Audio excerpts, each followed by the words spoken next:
Hi viewers, ngasidi mayamda karigum tang share twjage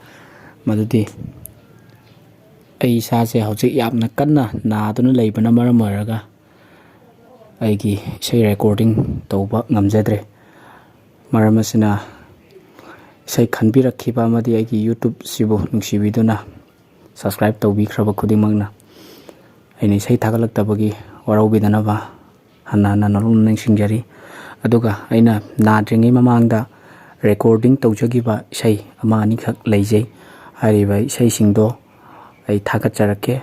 mayamna khanbirkp eseidi nate masi ani simadi adubo sum kuina esei thagtna leibse aisu kitang engonda nungaijdaba phawre maram asina leiribe esei ani ahumse thagtchage aduga ai hek naba phabaga